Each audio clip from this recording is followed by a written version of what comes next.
వాక్యంలో నుంచి ఎఫెస్సీలకు రాసిన పత్రిక మొదటి అధ్యాయం. ఎఫెస్సీ పత్రిక మొదటి అధ్యాయం.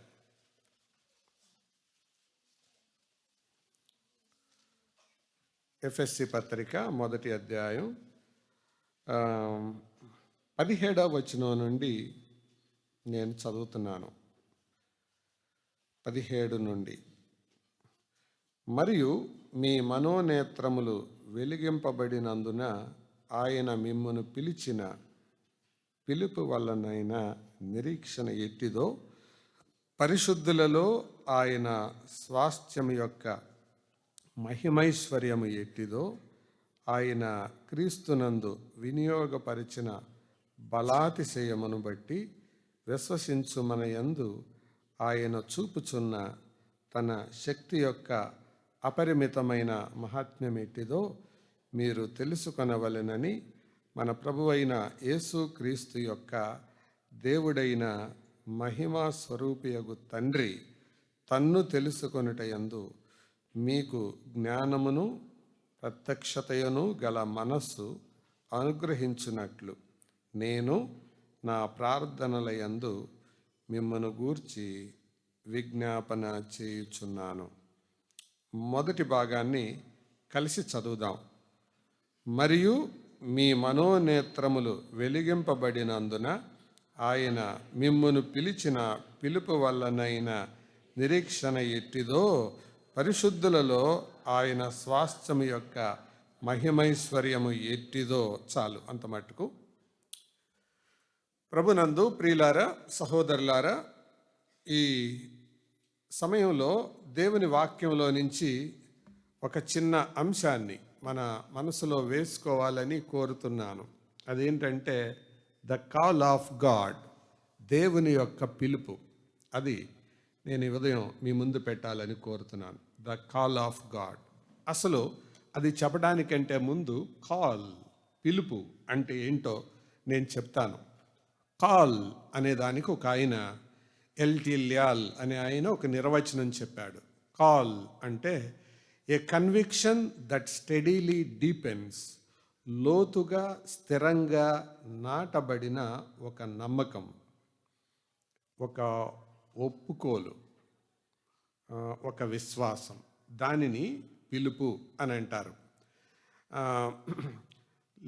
లివింగ్ ఆక్స్ఫర్డ్ డిక్షనరీలో ఒక నిర్వచనం చెప్పారు కాల్ అనే దానికి. తెలుగు అర్థం ఏంటంటే ఒక వృత్తి లేదా జీవిత విధానం కొరకు కలిగి ఉన్న ఒక ప్రగాఢమైన కోరిక. ఒక వృత్తి లేదా జీవిత విధానం కొరకు కలిగి ఉన్న ఒక ప్రగాఢమైన కోరిక. ఇదంతా మనం క్రోడీకరిస్తే, దగ్గరగా పెడితే, ఒక దైవజనుడు ఒక మంచి నిర్వచనాన్ని చెప్పాడు. A calling is a God-given direction about your life's direction to fulfill the purpose of God. మళ్ళా చెప్తాను. Calling is a God-given direction about your life's direction to fulfill the purpose of God.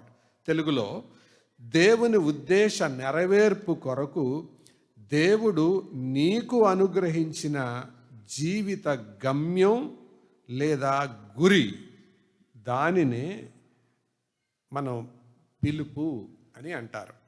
అంటే దేవుని చిత్తం, దేవుని ఉద్దేశం నెరవేర్చడానికి దేవుడు నీకు అనుగ్రహించిన ఒక గురి, గమ్యం, దానిని పిలుపు అంటారు. దీంట్లో ఇది డిస్క్రిప్షన్ ఆఫ్ కాల్ అనుకోండి, పిలుపును గురించిన వివరం. రెండవదిగా ఒక మాట చెప్తాను మీకు, అది నేచర్ ఆఫ్ కాల్. దేవుడు పిలిచే పిలుపు, దాని స్వభావం ఏంటి. అందులో వాక్యంలో 3 స్వభావాలు ఉన్నాయి. దేవుని పిలుపుకి 3 స్వభావాలు, 4 కూడా చెప్పుకోవచ్చు, నేను 3 చెబుతున్నాను. మొట్టమొదటిదిగా తిమోతి 2వ పత్రిక 1వ అధ్యాయం 10వ వచనాన్ని బట్టి, this is a holy call. ఇది పరిశుద్ధమైన పిలుపు. ఎందుకంటే ఈ పిలుపు పిలిచేది పరిశుద్ధమైన దేవుడు. కాబట్టి ఆయన పిలిచే పిలుపు పరిశుద్ధమైనది. రెండవదిగా ఫిలిప్పీ పత్రిక 3వ అధ్యాయం 4వ వచనం ఆధారంగా 3:14 ఆధారంగా it is a high call, అది ఉన్నతమైన పిలుపు. పౌలు రాస్తూ ఆ మాట చెబుతాడు, ఫిలిప్పీ పత్రిక 3:14. మూడవదిగా హెబ్రీ పత్రిక 3వ అధ్యాయం 1వ వచనం ఆధారంగా this is a heavenly call, ఇది పరలోక సంబంధమైన పిలుపు. దేవుడు పిలిచే పిలుపు 3 రకాలు. మొదటిది it is a holy call, అది పరిశుద్ధమైన పిలుపు. రెండవది it is a high call, ఇది ఉన్నతమైన పిలుపు. మూడవది it is a heavenly call, ఇది పరలోక సంబంధమైన పిలుపు. కాబట్టి దేవుడు పిలుస్తున్నాడు, దేవుడు మనుషులందరినీ పిలుస్తున్నాడు. రెండవదిగా మీన్స్ ఆఫ్ కాల్ చెప్తాను, అంటే దేవుడు మనుషుల్ని ఎలా పిలుస్తాడు. What are the means? దేవుడు మనుషుల్ని ఎలా పిలుస్తాడు? దేవుని వాక్యాన్ని మనం జాగ్రత్తగా గమనిస్తే మొదటిగా నేరుగా దేవుడు పిలిచాడు ఆయన. అట్లా పాత నిబంధనలో ఎన్నో ఉదాహరణలు మనం చదువుతాం. ఆదామును పిలిచాడు, లోతును పిలిచాడు దూత ద్వారా, తర్వాత హాగరును పిలిచాడు, దావీదును పిలిచాడు, మోషేను పిలిచాడు, బెసలేలును పిలిచాడు. చాలామందిని దేవుడు నేరుగా పిలిచాడు, అదొక పద్ధతి. రెండవదిగా ఆయన తన కుమారుని ద్వారా పిలిచాడు. ఆ మాట చదువుదాం రండి. రోమా పత్రిక 1వ అధ్యాయం 6వ వచనం. రోమా 1:6 చదువుతారా? రోమా పత్రిక 1:6. యేసుక్రీస్తు దాసుడును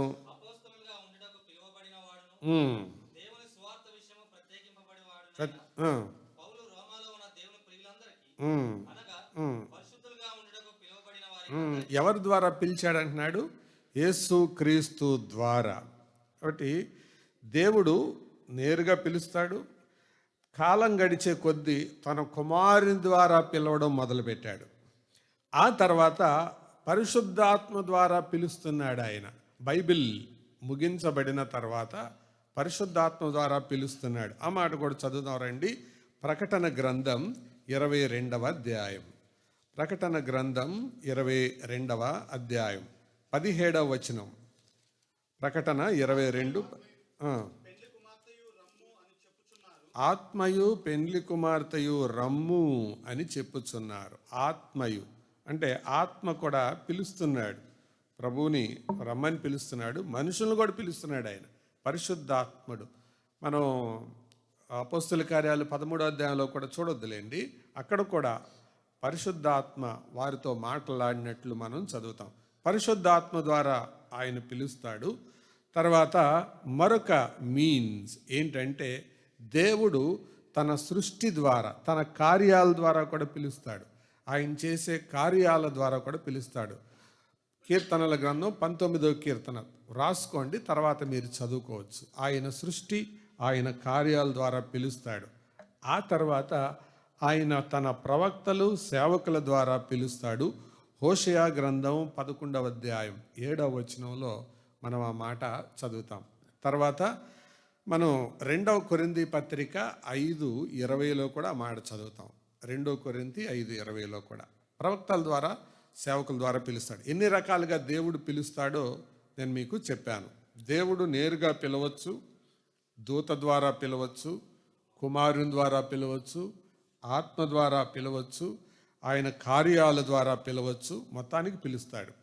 ఆ పిలుపుకు కాల్ అనేది ఏ పని చేయడానికో దాని కొరకు ఆయన పిలుస్తాడు.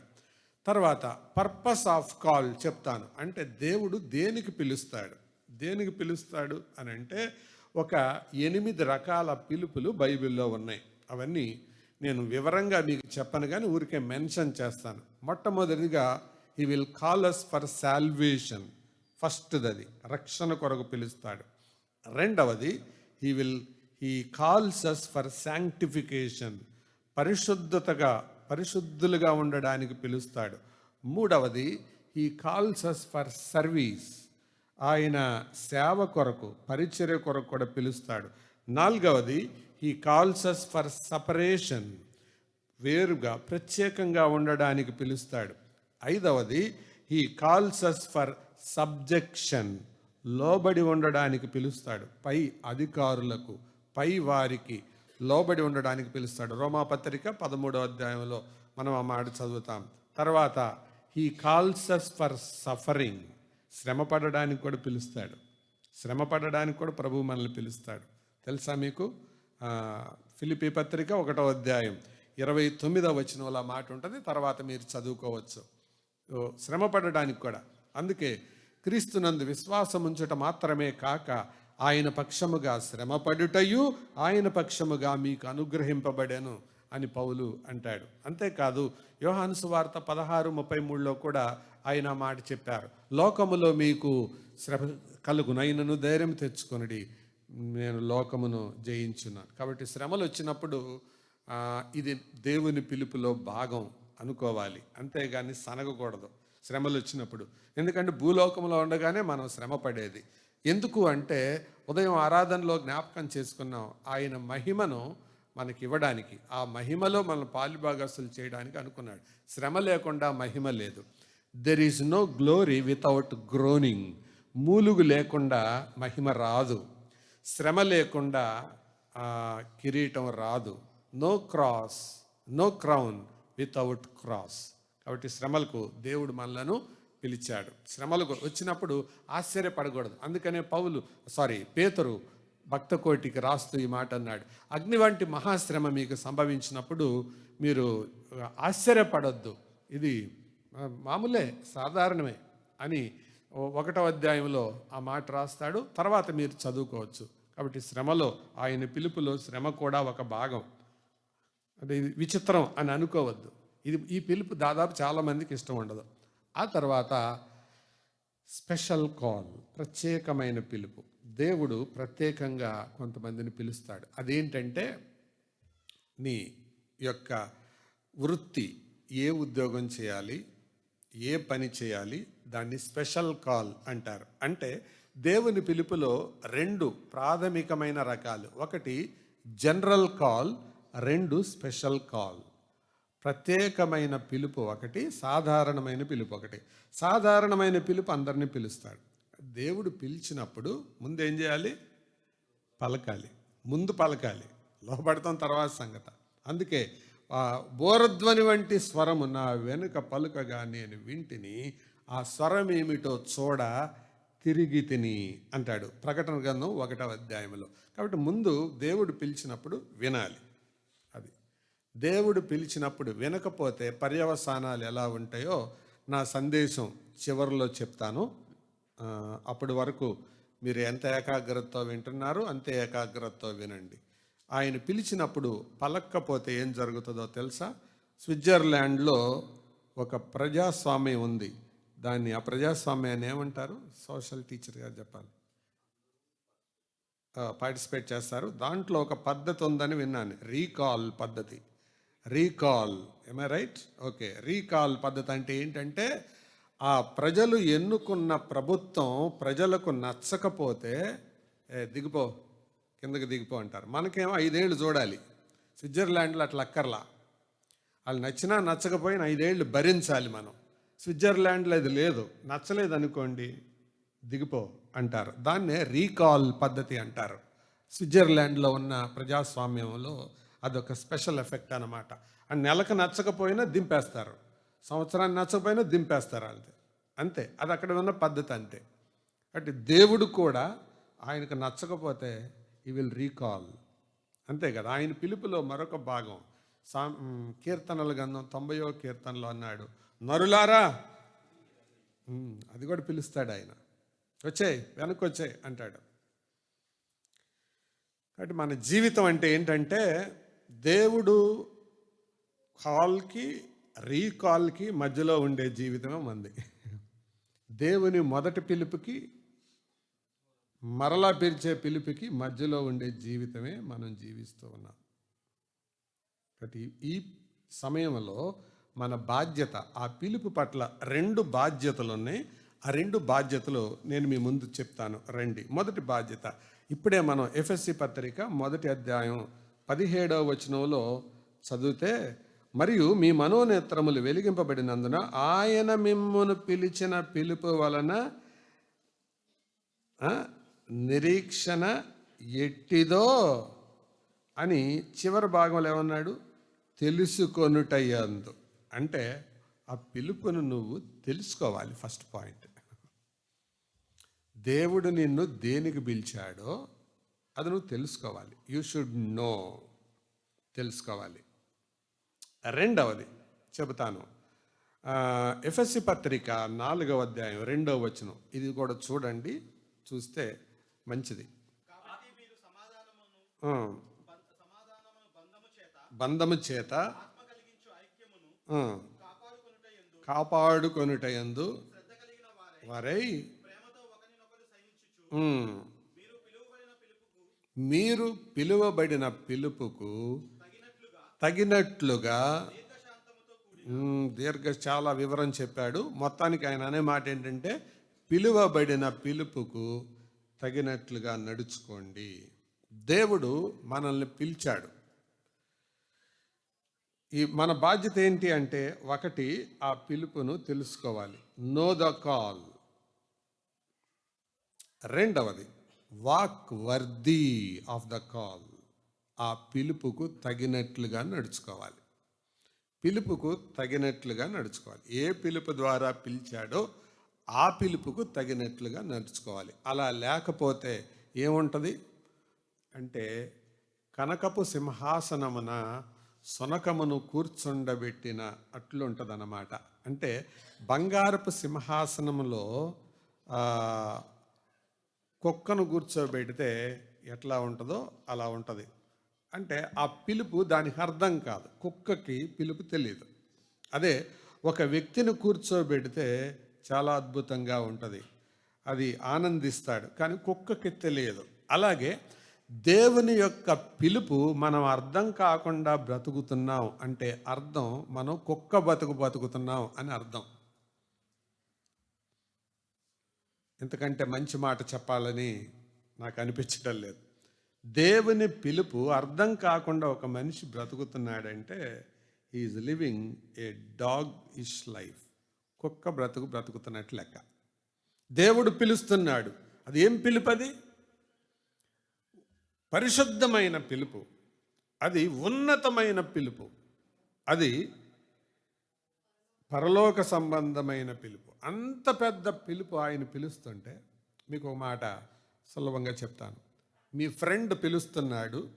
2, ఒక పోలీస్ ఆయన పిలుస్తున్నాడు. 3, ముఖ్యమంత్రి పిలుస్తున్నాడు.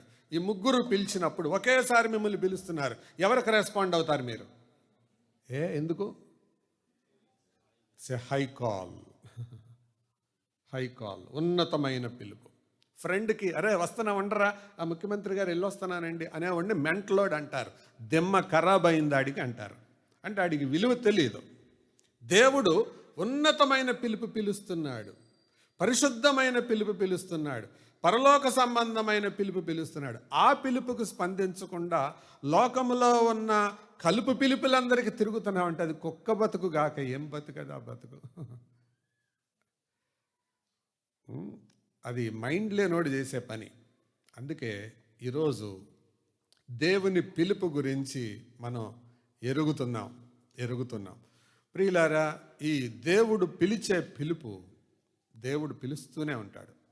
Hour God is conversing God. మన దేవుడు calling God and conversing God. పిలిచే దేవుడు, సంభాషించే దేవుడు.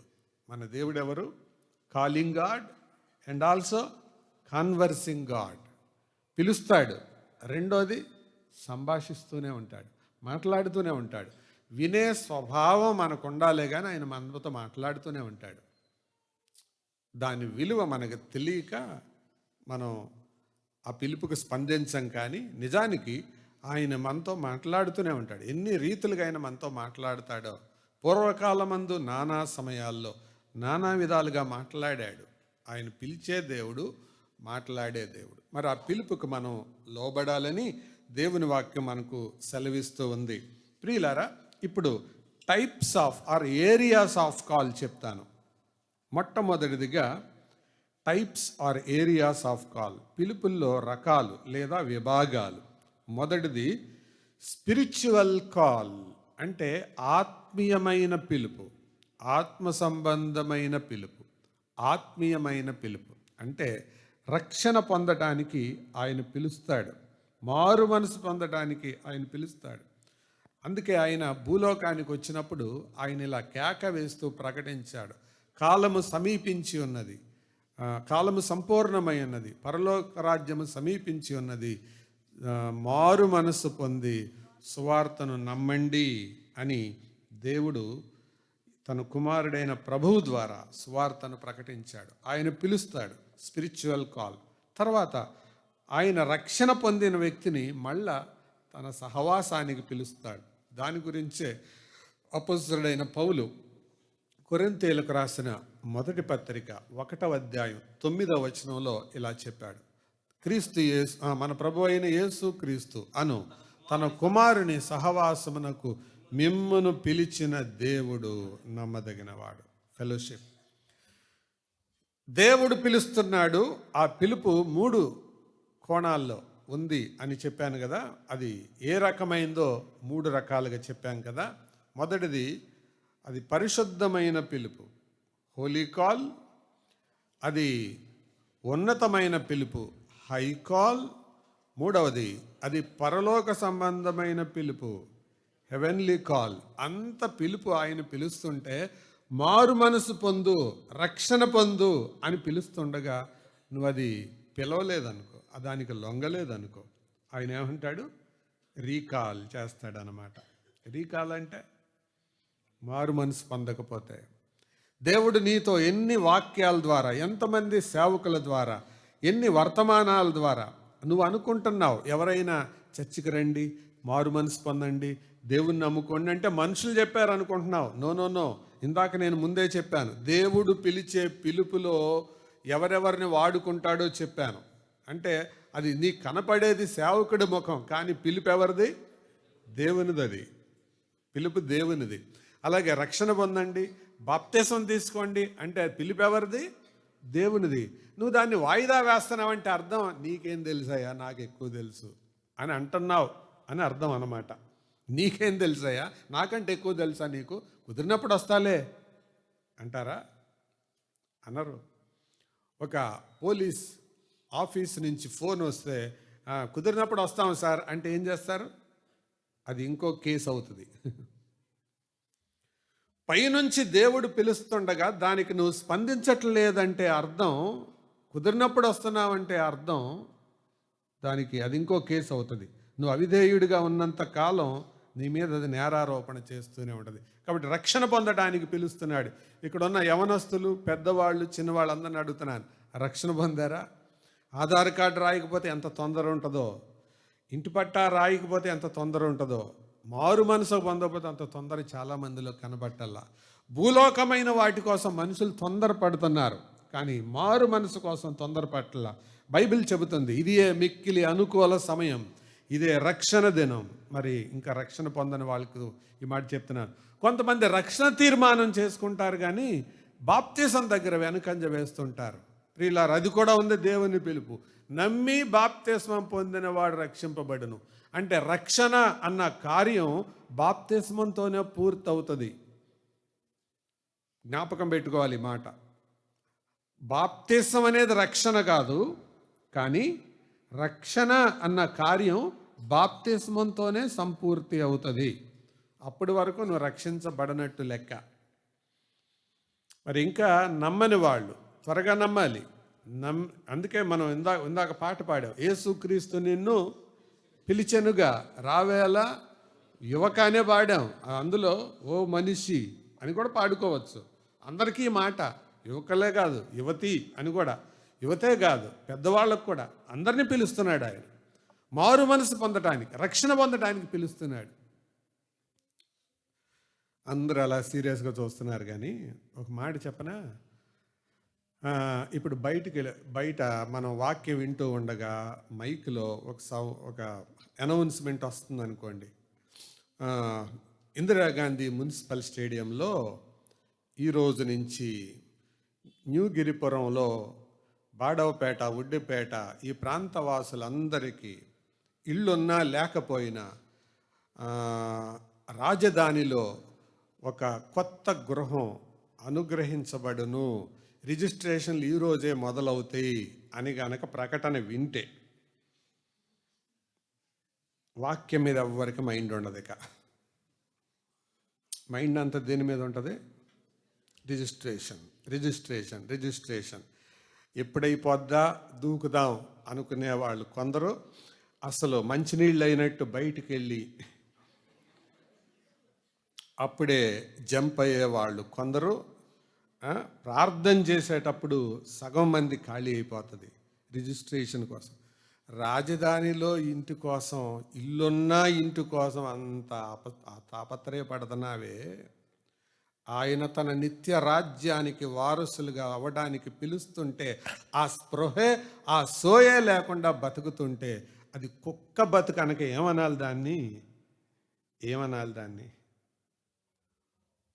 ప్రియులారా, అందుకే దేవుడు రక్షణ పొందటానికి పిలుస్తున్నాడు దాన్ని. ఇంకా ఇది ఎవరి కొరకు చెప్పమన్నాడు?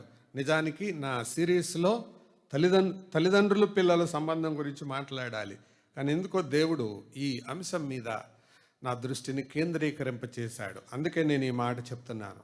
ఇంకా నమ్మని వాళ్ళు నమ్మండి, నమ్మిన వాళ్ళు బాప్తిసం కొరకు సిద్ధపడండి, మీనమేషాలు లెక్కించబాకండి. ఈ వారంలో ఒక కళ వచ్చింది. కళల దర్శనాలు ఏం పెద్ద ఆధారం కాదు, నేను దాని గురించి పెద్ద ఆలోచించను. కానీ హైదరాబాదులో ఉండగా ప్రభు రాకడ వచ్చేసినట్టు కళ వచ్చిందండి. అందుకే నేను ఈ మాట మీతో పంచుకోవాలని కోరుతున్నాను. చాలామంది మిగిలిపోయారు, అందుకే భయం కలిగింది. ఒక్కసారే ఉలిక్కిపడ్డా నిద్రలో. రాకడొస్తే చాప్టర్ క్లోజ్.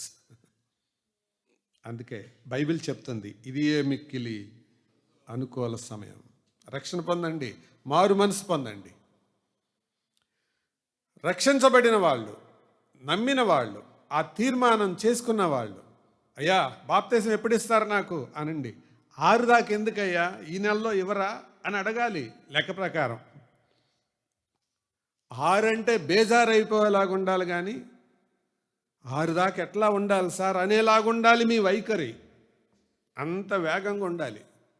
ఇంటి రిజిస్ట్రేషన్ కొరకు అంత వేగంగా ఉంటావు కదా, ఉద్యోగం కొరకు అంత వేగంగా ఉంటావు కదా, మరి మారు మనసు రక్షణ విషయంలో, బాప్తిసం విషయంలో ఎందుకంత ఆలస్యం చేస్తున్నావు? Don't delay. ఆలస్యం అమృతం విషం అంటే అర్థం తెలుసా? ఆలస్యం అమృతంలాగా కనపడుతుంది, కానీ అది విషంలాగా మారే అవకాశం ఉంది. ప్రియులారా, మొన్న నేను హైదరాబాద్ వెళ్ళాను కదా, మన అక్కడ ఆదివారం ముగించుకొని అక్కడికి వెళ్ళే టైంకి ఆయన అక్కడ నన్ను రిసీవ్ చేసుకున్న అతను చెప్తున్నాడు, సార్ మీరు బ్యాక్ కూర్చోండి అన్నాడు. ఏంటి వెనక కూర్చోమంటున్నావు? ఎయిర్పోర్ట్ నుంచి వెళ్ళేటప్పుడు వెనక కూర్చోమంటున్నావు ఏంటంటే, సర్వా చెప్తాను మీరు కూర్చోండి అన్నాడు. ఏంటంటే, సార్ నా ఫ్రెండు సార్ ఈ పక్కనే కూర్చున్నాడు సార్, నిన్నటి వరకు కూర్చున్నాడు సార్, సాయంత్రం 5 గంటలకు చనిపోయాడు. 3 రోజులు కలిసి ఉన్నాము సార్, ఇక్కడికి రాజమండ్రి వచ్చాము సార్, అమలాపురం వెళ్ళాము సార్, తర్వాత మళ్ళీ ఏలూరు వచ్చాము సార్. ఆ దేవుని వాక్యం విని కదిలిపోయాడు సార్. దేవా, నేను 24 గంటలు వేస్ట్ చేసుకున్నాను, నాకు ఇంకొక అవకాశం ఈ ప్రభువా, నేను నిన్ను నమ్ముకుంటాను ప్రభువా అని అన్నాను సార్ అన్నాడు. ప్రార్థన కూడా చేశాడు సార్. కానీ 21వ తారీఖున అర్జెంటుగా నువ్వు రా అని ఫోన్ చేశాడంట. వస్తున్నాను, ఏంటి అంత అర్జెంటు, సాయంత్రం వస్తాలేంటి? లేదు నాకేదో తేడాగా ఉంది అన్నాడు. సరే అని ఎందుకు ఇంత అర్జెంటుగా చేస్తున్నాడని వెళ్ళేటప్పటికి నోట్లో నుంచి నొరక కారుతుంది, అచేతనంగా పడిపోయాడు. కంగారు పడి ఇంటి పక్క వాళ్ళని పిలిచి హాస్పిటల్కి తీసుకెళ్తే చచ్చిపోయి 1/2 గంట అవుతుంది అన్నారు. సార్ రాత్రి అంతా నిద్ర పట్టలేదు సార్ అంటున్నాడు నన్ను తీసుకొని వెళ్ళిన వ్యక్తి. ప్రియులారా, ఆయన అనుకున్నాడు నేను ఇంక ఇష్టడుగా బతకాలి, 24 గంటలు వేస్ట్ చేశాను అనుకున్నాడు. కానీ ఏం జరిగింది? క్రిస్మస్ కూడా రాలేదు, చచ్చిపోయాడు. అందుకే బైబిల్ చెప్తుంది, ఇది ఏ మిక్కిలి అనుకూల సమయం. త్వరగా రక్షణ పొందండి, మారు మనసు పొందండి, బాప్తిస్మం తీసుకోండి. రక్షణ కొరకు ఆయన పిలుస్తున్నాడు. రెండవదిగా, రక్షించబడిన వారిని రెండవ విభాగం చెప్తాను. సహవాసానికి పిలుస్తున్నాడు. ఏ సహవాసం? తన కుమారుని సహవాసం. ఆయనతో సహవాసానికి పిలుస్తున్నాడు. ఈరోజు ఒక ప్రశ్న, is the sun of god your friend? Yesu ప్రభు నీకు మంచి స్నేహితుడేనా? అందుకే యేసుక్రీస్తుతో అవినాభావ సంబంధం ఉన్న ఆ వ్యక్తి రాసిన పాటే, what a friend we have in Jesus. Yesu ప్రభువులో ఎంత గొప్ప మంచి మిత్రుడు నాకున్నాడు అని ఆ పాట యొక్క అర్థం. నువ్వు రక్షణ పొందావు, కానీ ఒక స్నేహితుడిలాగా ఆయనతో క్లోజ్ రిలేషన్లో ఉన్నావా? మంచి సహవాసంలో ఉన్నావా? అందుకు పిలిచాడు ఆయన. ఆ సహవాసాన్ని నువ్వు కాపాడుకోలేదనుకో. సహవాసంలో కొన్ని రకాలు, అంటీ మొట్టన సహవాసాలు కొన్ని, అన్యోన్య సహవాసాలు కొన్ని. ప్రభు మనల్ని ఎందుకు పిలిచాడు? అంటీ మొట్టన సహవాసం అంటే ఏంటి? వందనాలు, బాగున్నారా, వెళ్ళొస్తా. ఇది అంటీ మొట్టని సహవాసం. వందనాలు, బాగున్నారా. ఇంకా కొంచెం లోపలికి వెళ్తే, వందనాలు, బాగున్నారా, మీ అబ్బాయి అమ్మాయి కొడుకు కోడలు కూతురు అందరూ బాగున్నారా, మంచిది, వెళ్ళొస్తా.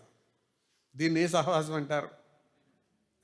పొద్దుటే లేచి, దేవా రాత్రంతా కాపాడావు, నీకు స్తోత్రం, ఈ పగలంతా కాపాడు. రాత్రి పండుకునేటప్పుడు, దేవా పగలంతా కాపాడావు, నీకు స్తోత్రం, ఈ రాత్రి కాపాడు. దేవుడి మీద నమ్మకం లేకపోతే, అదే దూతల మీద నమ్మకం లేకపోతే, నువ్వు 121వ కీర్తనలో చెప్పినట్టు, నీ పక్కన 1000 మంది పడినను, కుడి పక్కన 10,000 మంది కూలినను, అపాయం నీ వద్దకు రానన్నావు కదా. కాబట్టి దూతలొద్దు నాకు, గాబ్రియేలు మికాయేలు ఎవరొద్దు, ఏకంగా నువ్వే నా పక్కనుండు. నేనేమో స్లీపర్ డ్యూటీ చేస్తాను, నువ్వేమో వాచ్మ్యాన్ డ్యూటీ చెయ్యి. ఇందుకు కాదు ప్రభువు పిలిచింది. ఆయనతో అన్యోన్య సహవాసం, డీప్ రిలేషన్, ఆయనతో ఆ సహవాసం. అందుకే పౌలు రక్షించబడిన తర్వాత అరేబియాకి వెళ్ళింది. ఎందుకంటే ఆయనతో సమయం గడపడానికి. To spend time with God. How is your personal relation with God? దేవునితో నీ వ్యక్తిగతమైన సంబంధం ఎలా ఉంది? అంటీ మొట్టని సహవాసమా, అన్యోన్యమైన సహవాసమా? అంటే అన్యోన్యమైన సహవాసం నువ్వు చేయలేకపోతున్నావంటే నువ్వు రీకాల్కి దగ్గరగా ఉన్నావు అని అర్థం. ఇక చాలు వచ్చాయి అని అనొచ్చు ఆయన. భూలోకంలో నువ్వు సరిగ్గా బతకటం లేదు. ఎందుకు?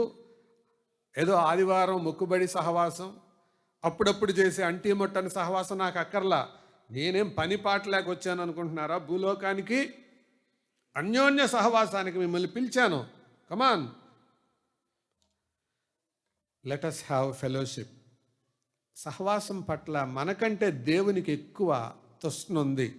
ఎంత తృష్ణ లేకపోతే ప్రకటన గ్రంథం 3వ అధ్యాయంలో ఆ మాట అంటాడు, తలుపు దగ్గర నిల్చుండి తడుచున్నాను, ఎవడైనా నా స్వరము విని తలుపు తీస్తే నేను లోపలికి వచ్చి అతనితో నేను, నాతో అతడు.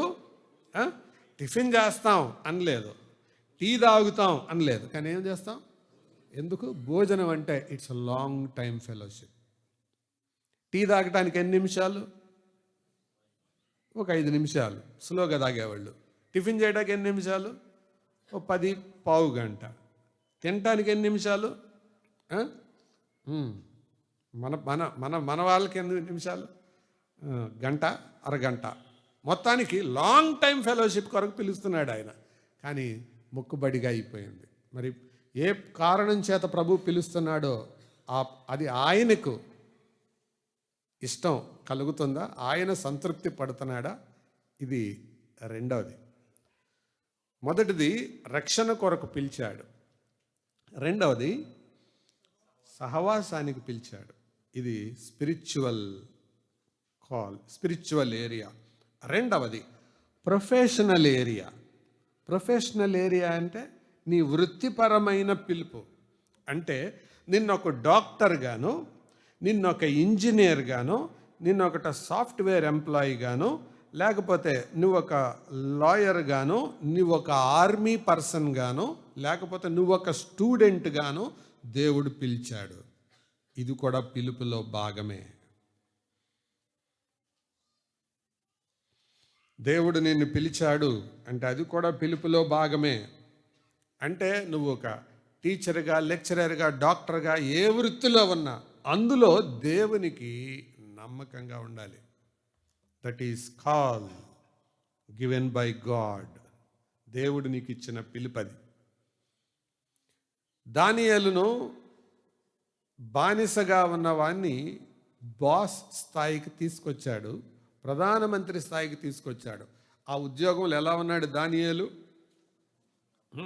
దానియేలు వేలు వేలు లంచం తీసుకొనెను అని ఉందా బైబిల్లో?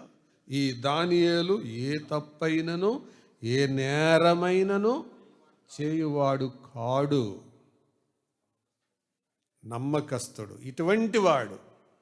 ఒక ఉద్యోగంలో నువ్వు ఉన్నావంటే నీ మీద నేరం మోపే వాళ్ళు వెతుక్కోవాలి. దేన్ని బట్టి నేరం మోపాలని అర్థం కాక జుట్టు బీక్కోవాలి. అంత పర్ఫెక్ట్గా జాబ్ చేయాలి. అదొక కాల్. దేవుడు నేను అక్కడ నియమించాడు. అందుకే దానియేలు అంత నమ్మకంగా ఉద్యోగం చేశాడు కాబట్టే దానియేలు చూసి బబులోను సామ్రాజ్యంలో రాజే ప్రకటన చేశాడు, దానియేలు దేవుడే దేవుడు. దానియేలు ఏం చెప్పలా, మా దేవుడు టాప్ అని అనలేదు. కానీ దానియేలును చూసి రాజు చెప్పాడు. అంటే ఇండైరెక్ట్గా ఏమన్నాడు?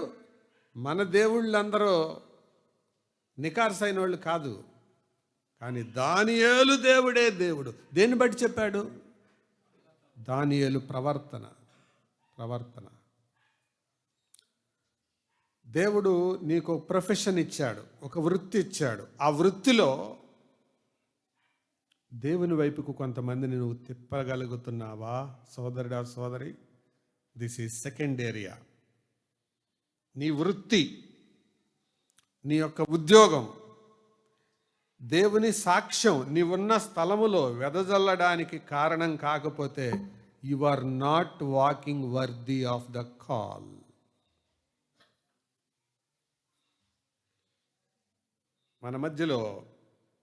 మన మధ్యకి సహవాసానికి వచ్చే మనీషా తల్లిదండ్రులను కోల్పోయి వచ్చింది. రైల్వే స్టేషన్లో ఉన్న అమ్మాయిని తీసుకొని వెళ్ళిపోయారు దొంగతనం చేసి. లాజర్ భార్య మనీషా సంగతి చెప్తున్నా. ఆ తీసుకెళ్ళిన వాళ్ళు అనుకుంటున్నారు, ఈ అమ్మాయి బాగుంది, ఈ అమ్మాయిని అమ్ముకుంటే 2 కిడ్నీలు వస్తాయి, లక్షాధికారులు అవ్వచ్చు అని భయం వేసి తప్పించుకొని ట్రైన్ ఎక్కేసి విజయవాడ స్టేషన్లో దిగింది. చైల్డ్ కేర్ చేతిలో పడింది. అక్కడ నుండి సహోదరి జ్యోతి అక్క చేతిలో పడింది. ఆవిడప్పుడు ఒక హాస్టల్లో వార్డెన్గా చేస్తుంది.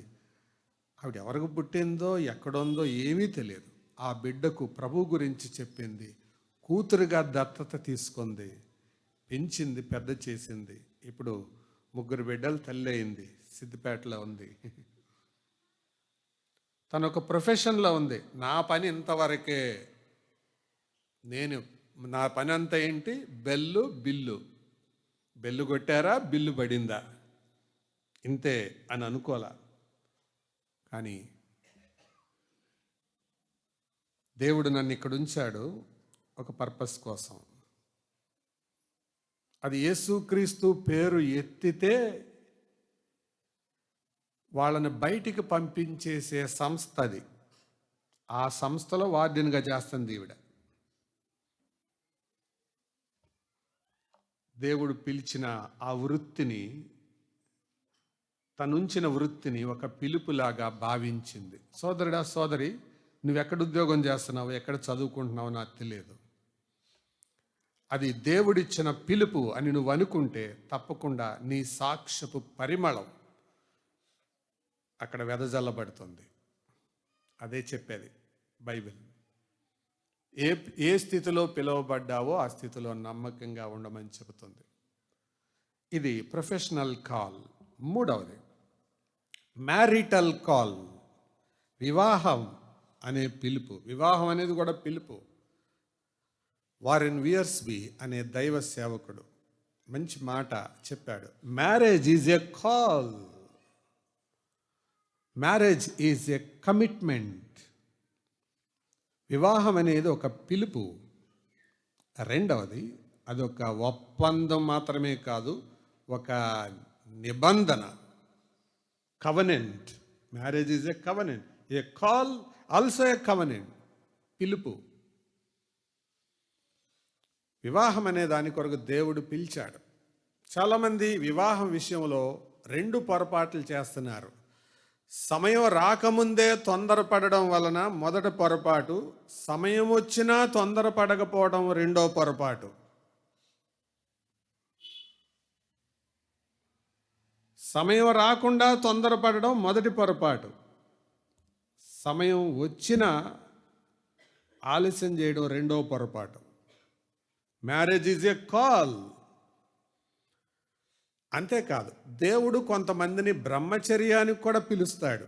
అంటే నీకు వివాహం వద్దు అంటాడు. పౌలుని కొంతమందిని అలాగ పిలిచాడు ప్రభు. అందుకే అంటాడు, నువ్వు భార్య లేకుండా ఉంటేవా వివాహం కోరవద్దు అని అంటాడు. ఒక్కొక్కరికి ఒక్కొక్క రకమైన పిలుపు.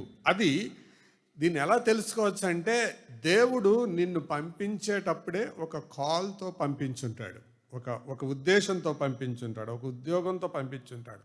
అప్పుడు వివాహం చేసుకోకూడదు అని దేవుడు అనుకోని పంపినప్పుడు వివాహం సక్సెస్ అవ్వదు. రెండు, వివాహం చేసుకోవాలి అనుకొని ఆయన అనుకున్నప్పుడు నువ్వు నిర్లక్ష్యం చేస్తే నీ జీవితం అర్థవంతంగా ఉండదు. అలాంటి వాళ్ళని చాలామందిని ఎరుగుతున్నాం. Marriage is a call. దేవుడు పిలిచాడు. అందుకే పెళ్లి విషయంలోనే అంటాడు పౌలు ఆ మాట. చదువుదాం రండి. కొరింథీయులకు రాసిన మొదటి పత్రిక 7వ అధ్యాయం 15వ వచనం. కొరింథీ 7:17 మొదటి పత్రిక.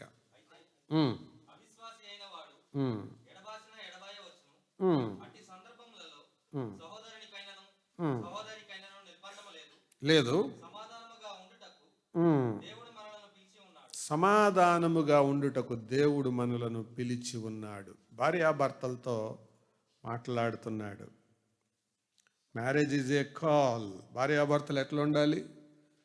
సమాధానంగా ఉండాలి. సమాధానంగా.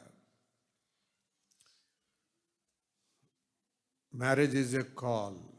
కాబట్టి వివాహం ముందు ఈ విషయాన్ని తేల్చుకోవాలి. నరుడు ఒంటరిగా ఉండటం మంచిది కాదు అని చెప్పింది ప్రభువే. కొందరి విషయంలో వివాహం లేకుండా ఉండడానికి పిలిచేది ప్రభువే. అది ప్రార్థనలో వ్యక్తిగతంగా తెలుసుకోవాలి. అది నీ అంతట నువ్వు అనుకోవడం కాదు. అర్థమైందా? వ్యక్తిగతంగా తెలుసుకోవాలి దాన్ని ప్రార్థనలో. దేవా, నా జీవితం పట్ల నీ ఉద్దేశం ఏంటి అని. నేను ఒక ఆమెను ఎరుగుదును. తల్లిదండ్రులు వివాహం చేయటానికి చూస్తుంటే నాకొద్దు అంటుంది. ఇప్పుడు ఆవిడికి 55 ఏళ్ళు వచ్చినాయి. ఇప్పుడు తల్లిదండ్రుల మీద నేరం మోపుతుంది. మా అమ్మ నాన్న ఇద్దరు చచ్చిపోయారు, నన్ను అనాథగా చేసి అంటుంది. చేసుకోమన్నప్పుడు చేసుకోవాలా? ఇప్పుడు ఏడుస్తుంది. వాళ్ళ అన్నల మీద పడి అరుస్తుంటుంది, కేకలేస్తుంటుంది. ప్రియులారా, దేవుడు నీ పట్ల ఏమి నిర్ణయించాడో అది నిర్ధారించుకోవాలి. Marriage is a call. వివాహానికి ముందు, వయసుకు ముందు తొందరపడద్దు, వయసు వచ్చాక ఆలస్యం చేయొద్దు. It's a call. నీ పట్ల దేవుని చిత్తం ఏంటో తెలుసుకోవాలి. ఆ వివాహం కాల్ ఎప్పుడు పర్ఫెక్టో తెలుసా? ఎఫెసీ పత్రిక 5వ అధ్యాయం 22 నుండి 33 వచనాల వరకు ఉన్న వాక్య భాగం నెరవేరితే అప్పుడు మీ వివాహం సక్సెస్ అయినట్టు లెక్క. అంతేగాని మీరు కారు కొనుక్కుంటే, బైక్ కొనుక్కుంటే, ఒక ఇల్లు కొనుక్కుంటే అది కాదు. భర్తను చూసిన వాళ్ళకి యేసు ప్రభువును చూసినట్టు అనిపించాల, భార్యను చూసిన వాళ్ళకి సంఘాన్ని చూసినట్టు అనిపించాల. ఎవరు అయితే అలాగ బ్రతకరో వాళ్ళ వివాహం లోకపరంగా సక్సెస్ అవ్వచ్చు, కానీ దేవుని దృష్టిలో ఫెయిల్యూర్ అది. క్రీస్తు ఎలా ఉంటాడో భర్తలో, సంఘం ఎలా ఉంటుందో భార్యలో. అందుకే పౌలు ఆ పాసేజ్ చివరిలో అంటాడు, నేను క్రీస్తును గూర్చియు సంఘమును గూర్చియు ఈ మాటలు చెబుతున్నాను. Marriage is a call. అంటే కుటుంబంలో భర్త క్రీస్తులాగా ఉండాలి, భార్య సంఘంలాగా ఉండాలి. తలకాయని శరీరాన్ని వేరు చేయగలమా?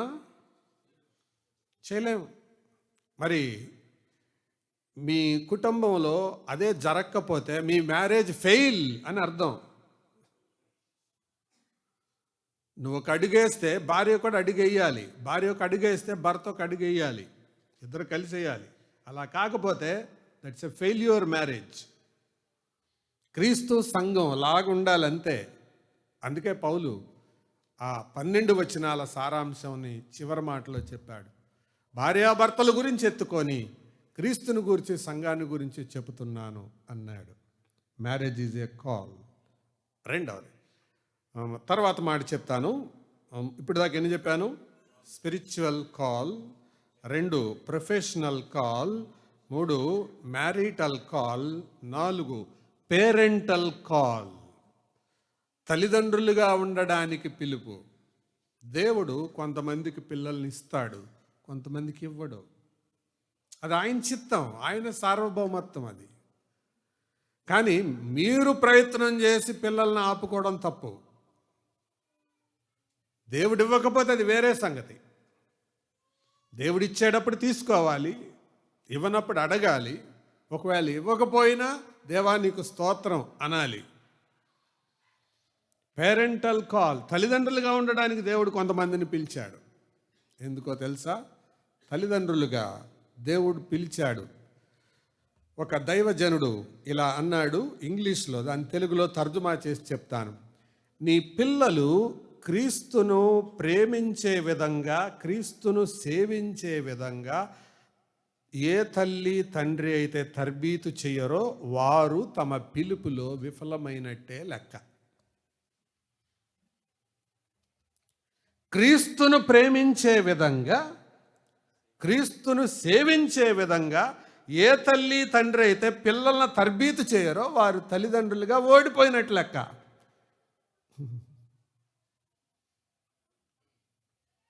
పేరెంటల్ కాల్, తల్లిదండ్రులుగా ఉండడం ఒక పిలుపు. అర్థమవుతుందా సోదరులారా? బసరకోడులో డాక్టర్ విజయ్ గారు ఉన్నారు. భార్యాభర్త ఇద్దరు డాక్టర్లే. విజయ్ కుమార్ గారు ద్వారా ప్రభువులోకి వచ్చిన ఆయన వాళ్ళకి వివాహమై 30 సంవత్సరాల పైన అవుతుంది, పిల్లలు లేరు.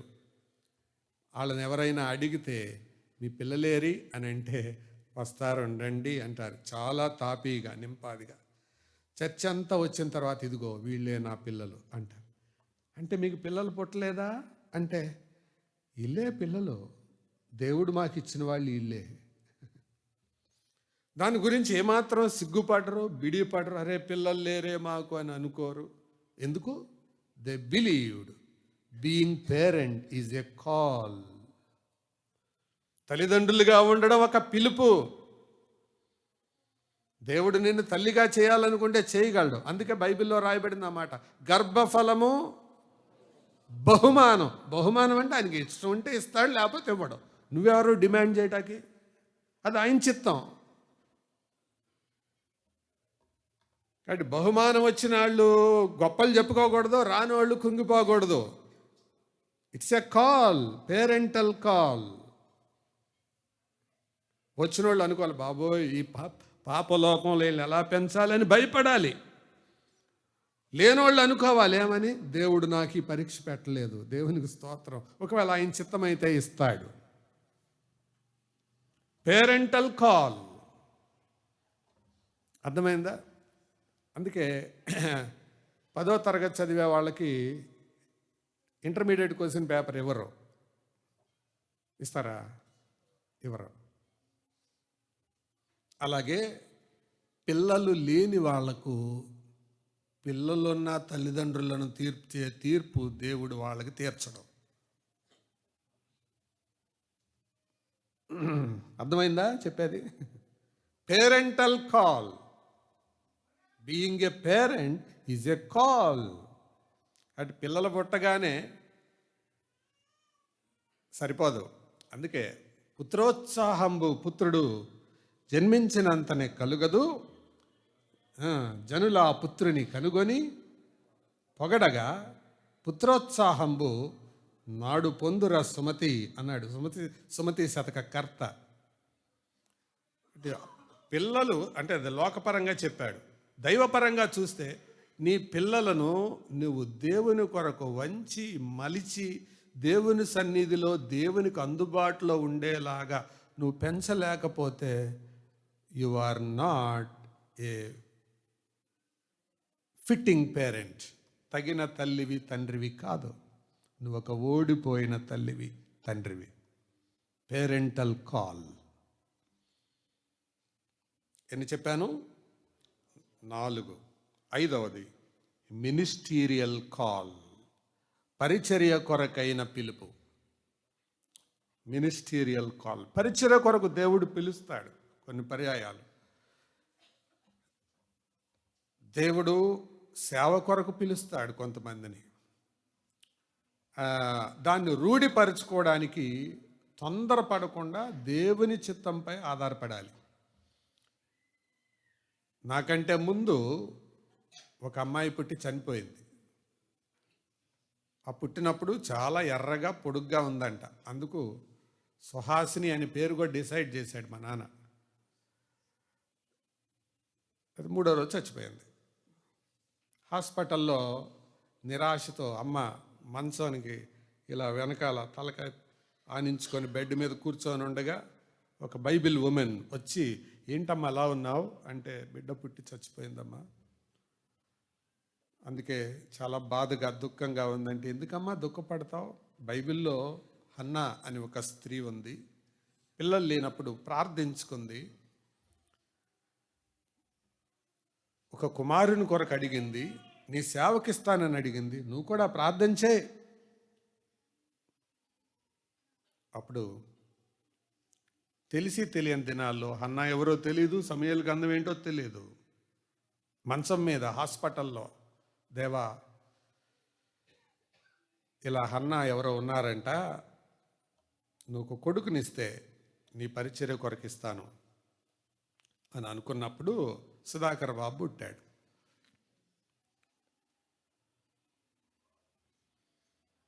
అయితే ఆమె నన్ను సేవకు సమర్పించుకుంది. నువ్వు చిన్నప్పటి నుంచి సేవకుడు అంటూ ఉండేది చాలా కాలం. సరే నేను సేవ చేస్తాను కానీ ఉద్యోగం చేస్తూ చేస్తాను అని అనుకున్నా అని కొంతమంది ఆత్మీయులను అడిగితే, అది మంచిదే, దేవుని యొక్క పిలుపు అమ్మ చేసుకుంది ఒప్పందం, అది నీకు కూడా కన్ఫర్మేషన్ ఉంటే దేవుడు తప్పకుండా నిన్ను పిలుస్తాడు అని ఆలోచన ఉండేది.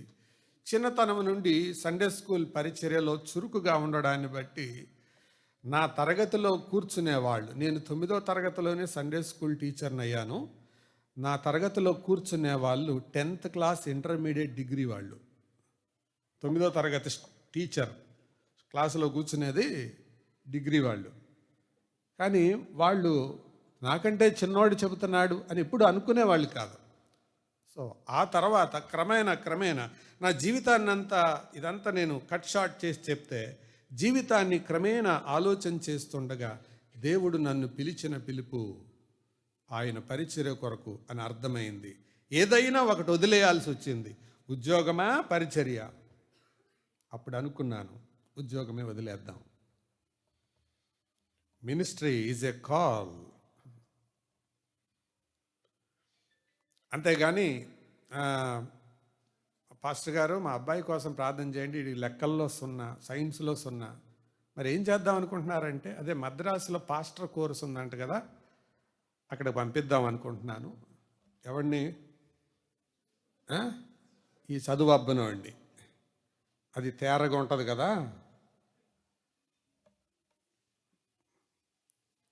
దేవుని పనికి కావలసిన అంటే చదువు మీద ఆధారపడి దేవుని సేవ ఉంటుందని నేను చెప్పటం లేదు, కానీ లోకానికి పనికిరానోడు దేవుడికి ఎందుకండి? లోకానికి ఉపయోగపడినోడు దేవుడికి ఎందుకు? కాబట్టి పరిచర్య కొరకు దేవుడు పిలవచ్చు కొందరిని, అది గుర్తించాలి, నీకు అర్థం చేసుకోవాలి. ఆ పరిచర్య కొరకు దేవుడు నిన్ను పిలిస్తే ఒక మిషనరీగా, ఆ పరిచర్యలో మళ్ళీ సబ్ కాల్స్ ఉన్నాయి. ఒక సువార్థికుడిగా పిలవచ్చు, సంఘమునకు వెలుపట వెళ్ళి సువార్త చెప్పి ఆత్మలను సంపాదించి సంఘములోనికి చేర్చడం. ఒక కాపరిగా పిలవచ్చు, సంఘములో ఉన్న విశ్వాసులను ఆత్మీయంగా పెంచి పెద్ద చేయడం. ఒక పరిచారకుడిగా పిలవచ్చు, కాపరికి విశ్వాసులకి మధ్యలో ఒక వారధిగా ఉండడానికి, మందిరములో పనులు చక్కబెట్టడానికి పిలవచ్చు. బోల్డ్ పిలుపులు ఉన్నాయి పరిచర్యలో, అన్నీ ఒకటి కాదు. పరిచర్య పలు విధములు. మినిస్టీరియల్ కాల్, పరిచర్య, దేవుని పిలుపు. అర్థమవుతుందా? అందుకే ఇందాక పాట పాడింది, తన వనమున పనిచేయ పనివారలు కావలెను, వినలేవా ప్రభు స్వరము, కనలేవా ప్రభు పొలము. అర్థం కావట్లేదా? ప్రభు పొలం సంగతి నీకు అర్థమవట్లేదా? ఆలోచించేయండి ప్రియులారా. ఇన్ని రకాల పిలుపులు ఉన్నాయి, మనకి తెలియదు. మనకి అన్నకు తెలిసి పిలుపు ఏంటి? కూరగాయలు పిలుపు, లేకపోతే పోస్ట్ మ్యాన్ని పిలుపు. ఈ పిలుపులు తెలుసు మనకి. దేవుని పిలుపు, it's a holy call, it's a high call, it's a heavenly call. ఆ పిలుపుతో ఆయన పిలుస్తున్నాడు. ఏ పిలుపు పిలిచాడో ఎరిగావా? అది ఎరిగితేనే నీ జీవితం సక్సెస్.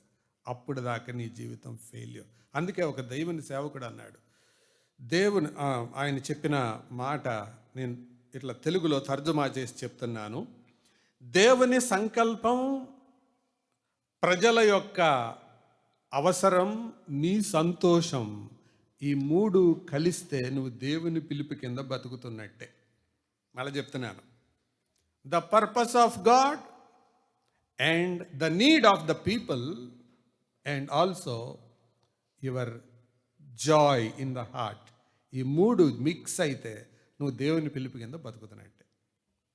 మళ్ళీ చెప్పండి, దేవుని సంకల్పం, ప్రజల అవసరం, నీ హృదయంలో సంతోషం. ఈ మూడిట్లో ఏది మిస్ అయినా నువ్వు కలుపు మొక్కలాగా బతుకుతున్నట్టు లెక్క. కలుపు మొక్క వేరు, పిలుపు కింద బతికే వాళ్ళు వేరు. నీ పిలుపు, దేవుడు నిన్ను దేనికి పిలిచాడో ఎరుగుండాలి. అది దేవా, నేను పరిచర్య చేయాలా, జాబ్ చేయాలా? ఒకవేళ పరిచర్య చేస్తే ఏ రకమైన పరిచర్య చేయాలి? ఆయన ఆల్రెడీ నిన్ను పిలిచే ఉంటాడు, అది నువ్వు ఎరగాలి. ఇన్ని రకాల పిలుపులు ఉన్నాయండి బైబిల్లో. సోదరులారా, అర్థమవుతున్నాయా? 5 రకాల కోణాలు చెప్పాను. చెప్పండి ఒకసారి. మొదటిది స్పిరిచువల్ కాల్, ఆత్మ సంబంధమైన దాని కొరకు. 2 ప్రొఫెషనల్ కాల్, నీ వృత్తి జీవిత విధానం కొరకు. 3 marital call. 4 parental call. 5 ministerial call. దేనికి పిలిచాడు? మీరు ఏదైనా ఆఫీస్కి వెళ్ళి, ఆఫీస్లో ఉన్నప్పుడు ఆఫీసులోకి వెళ్ళి, సార్ మేనేజర్ గారు లేరా అంటే లేరండి అని అన్నారనుకోండి. ఎప్పుడు వస్తారంటే తెలియదండి అన్నారనుకోండి. మీరు ఇక్కడ ఏం చేస్తున్నారండి అంటే లేదండి ఊరికే వచ్చాను అంటే మీరు ఆ ఆఫీసోడు అనుకుంటారా, ఆఫీసోడు కాదనుకుంటారా? చెప్పండి. ఆఫీసోడు కాదనుకుంటారు. మీరు ఏ చర్చ్ అండి? పలానా సంఘం. అందులో మీ పాత్ర ఏంటండి అంటే ఏంటి దాని అర్థం? నువ్వు ఆ సంఘానికి సంబంధించిన వాడు కాదు. అయితే నువ్వు కాపరుల జాబితాకైనా చెందాలి, స్వార్థికుల జాబితాకైనా చెందాలి, పరిచారకుల జాబితాకైనా చెందాలి, పరిశుద్ధుల జాబితాకైనా చెందాలి. ఏ జాబితాకి చెందట్లేదంటే you are not fitting in church. దేవుడు తన సంఘంలో రకరకాల పనుల కొరకు ఉంచాడు. పరిశుద్ధుడివా, తగినట్లు నడు. పరిచారకుడివా, తగినట్లు నడు. స్వార్థికుడివా, తగినట్లుగా నడు. పిలుపు విషయంలో 2 జాగ్రత్తలు చెప్పాను, గుర్తుందా? మొదటిదేంటి? తెలుసుకోవాలి. Know the call and walk worthy of the call. పిలుపు తెలుసుకో, తగినట్లు నడుచుకో. తగినట్లు నడుచుకో. ఈ మధ్య ఈ డైలాగ్ బాగా ప్రాచుర్యం పొందింది. సీజ్ ద షిప్ అన్నాడు ఒక ఆయన. ఎవరైనా? ఎందుకన్నాడు? ఆయన అధికారం ఉంది, ఆ హోదా ఉంది, ఆ పిలుపుకు తగినట్లుగా అన్నాడు. సరే, తప్పో రైటో తర్వాత సంగతి. ఆయనకైతే ఆ అర్హత ఉంది. He was called to be DCM. DCM అంటే వ్యాన్ అనుకోబాకండి, డెప్యూటీ సీఎం అని అర్థం. He was called for that purpose. అందుకు ఆయన పిలువబడ్డాడు, ఆయనకు అధికారం ఉంది. దేవుడు నిన్ను పిలిస్తే దేవుడు అధికారంతో నిన్ను పంపిస్తాడు, ఉంచుతాడు. అందుకే దేవుడు శిష్యుల్ని, ప్రభువారి శిష్యుల్ని పిలిచి వారికి అధికారం అనుగ్రహించి వారిని పంపెను అని మనం చదువుతాం కదా సువార్తల్లో. ఆయన పిలిచిందే వాస్తవం అయితే అధికారం. ఒక టీచర్ని ఒక క్లాస్ రూమ్లో అపాయింట్ చేస్తే జరిగేదేంటి? ఆయనకు ఒక అధికారం ఉంటుంది, ఆవిడకు ఒక అధికారం ఉంటుంది. రూమ్లోకి వెళ్ళగానే ఎవరైతే లేచి నిలబడలేదో వారిని లేపి నిలబెట్టే అధికారం, నోట్స్ రాయలేదో రాపించే అధికారం, చదవలేదో హెచ్చరించే అధికారం.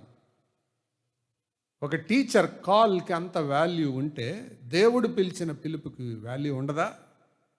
తప్పకుండా ఉంటుంది. మరి దేవుడు నిన్ను ఎందుకు పిలిచాడు? Why did he call? తెలియదండి అని అంటే మనం ఒక అజ్ఞానిలాగా బతుకుతున్నట్టు లెక్క. అటు నీ జీవితానికి గురి, పర్పస్ ఏంటి? సో జీవితం సక్సెస్ అంటే అర్థం ఏంటంటే దేవుని పిలుపులో నువ్వు ఉండడమా. దేవుని పిలుపులో ఉన్నట్టు రుజువేంటి? 3 జరగాలి. చెప్పండి, ఏంటిది? దేవుని సంకల్పం, ప్రజల అవసరం, నీకు సంతోషం లేదా సంతృప్తి. ఈ 3 కలగాలి. ఈ 3 జరిగితే నీ జీవితం సఫలమైనట్టే. ప్రజల అవసరం, ప్రజలు రకరకాల అవసరాల్లో ఉన్నారు, అది తీర్చబడగలగాలి. మరి ప్రభు అందుకొరకే మనల్ని ఏర్పరచుకున్నాడు. ప్రియులారా, నా చివరి తలంపు నేను చెప్పి ముగిస్తాను. అది ఏంటంటే, what are the consequences by obeying the call and disobeying the call?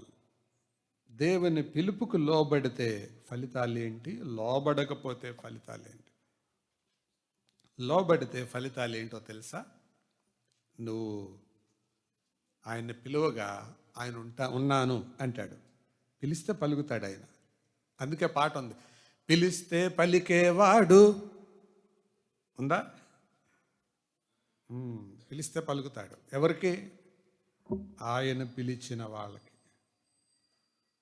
ఆయన పిలుపుకు లోబడిన వాళ్ళకి. నువ్వు పిలిస్తే ఆయన పలుకుతాడు. సెకండ్ కాన్సిక్వెన్స్, ఆయన పిలుపుకు లోబడకపోతే జరిగేదేంటో తెలుసా?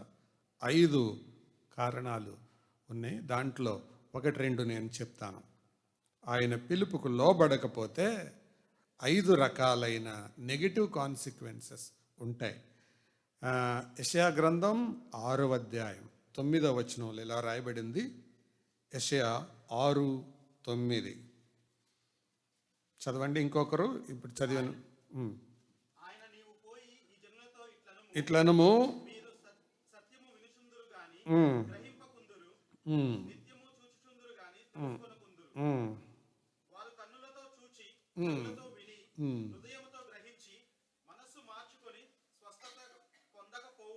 ఉమ్, ఈ జనుల హృదయము ఉమ్, క్రొవ్వ చేసి ఉమ్. వారి చెవులు మందపరచి వారి చెవులు మందపరచి. వారి కన్నులు మూయించుమని చెప్పాను. అంటే నువ్వు దేవుని పిలుపుకు లోబడకపోతే జరిగేది ఏంటో తెలుసా? దేవుడు తాత్కాలికమైన గుడ్డితనాన్ని, కఠినత్వాన్ని నిన్ను అలౌ చేస్తాడు. బ్లైండ్నెస్ బ్లైండ్నెస్ అయితే ఏం జరుగుతుంది? చూడలేరు. చెవుడున్న వాళ్ళు వినలేరు. హృదయం కొవ్విన వాళ్ళకి అర్థం కాదు. దేవుడే చెప్తున్నాడు, యెషయా నువ్వు వెళ్ళి ప్రకటించు. వాళ్ళు లొంగితే సరే, లొంగకపోతే ఇదే జరుగుతుంది. కళ్ళు మూసుకుపోతాయి, చెవులు మూసుకుపోతాయి, హృదయం కొవ్వెక్కిపోతుంది.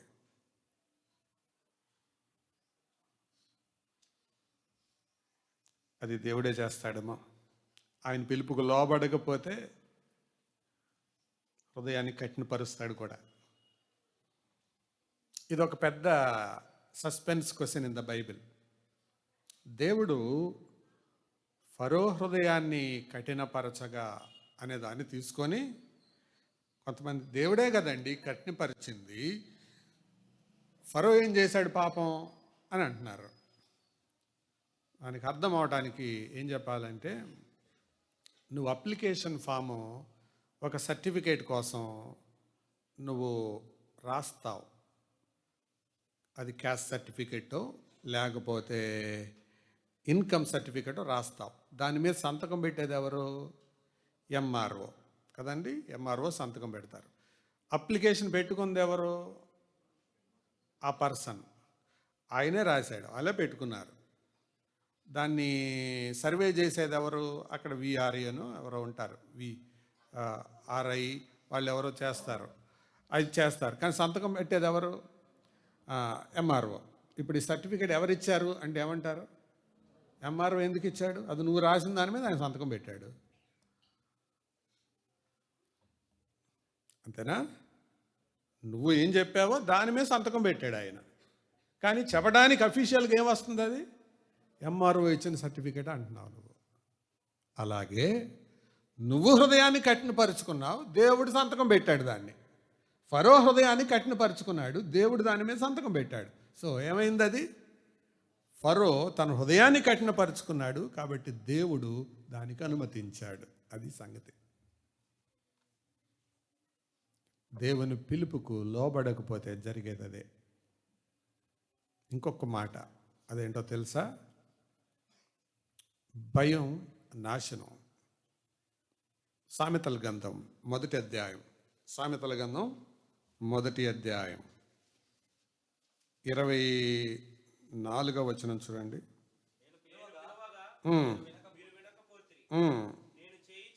నేను చెయ్యి చాపగా లక్ష్య పెట్టకపోతే త్రోసివేసితిరి. ఏం చేశాడు దేవుడు? ప్రభు ఎన్ని రకాలుగా మాట్లాడు చూడండి. పిలువగా వినలేదు, చెయ్యి చాపగా అంటే అర్థం ఏంటి? వినుట, మాటకు చెవితో సంబంధం, వినలా. చెయ్యి చాపాడు, కళ్ళు కనపట్ల. తర్వాత బోధ చేశాడు, తోసేశారు. గద్దించారు. చూసారా లెవెల్స్ ఎలా ఉన్నాయో?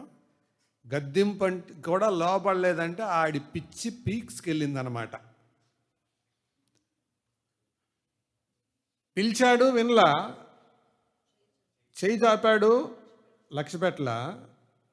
బోధించాడు, తోసేశారు, తోసుకొని వెళ్ళిపోయారు బోధకి.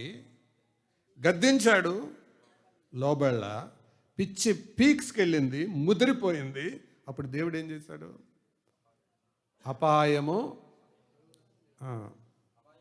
అపాయము కలుగునప్పుడు నేను నవ్వుతానంటే నీ మీదకి అపాయం వస్తుంది. ఒకసారి వచ్చినప్పుడు కేకలేస్తావే, అప్పుడు నవ్వుతావు, నేను నవ్వుతాను. నువ్వు అపాయం వచ్చినప్పుడు కేకలేస్తావు కదా, అప్పుడు నేను నవ్వుతాను. సహాయం చేసేవాడే నవ్వితే ఎట్లుంటుందండి? ఎంత భయంకరం, ఎంత బాధాకరం. ఎదురు తిరుగుతారా? రీకాల్ చేస్తాడేమో ఆయన.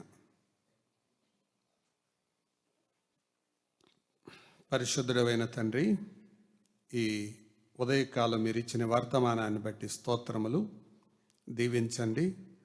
విన్నవారిలో ఆత్మకార్యం జరిగించి మహిమ పొందమని. ఎన్ని రకాల పిలుపులు ఉన్నాయో మేము జ్ఞాపకం చేసుకున్నాం. మీ పిలుపులో ఎన్ని భాగాలు ఉన్నాయో జ్ఞాపకం చేసుకున్నాం. ప్రభువా, ఆ పిలుపుకు తగినట్లుగా నడుచుకోవడం మాకు నేర్పించమని. కడవరి దినాలు, భయంకరమైన సంభవాలు జరుగుతున్న దినాల్లో మీ మహిమ కొరకు బ్రతికే జ్ఞానము, వివేచన దయచేయమని యేసు ప్రభు దివ్య నామమున వినయంతో వేడుకుంటున్నాం తండ్రి. ఆమేన్.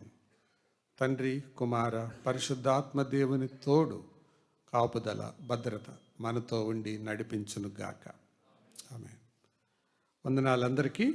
సెలవు తీసుకుందాం.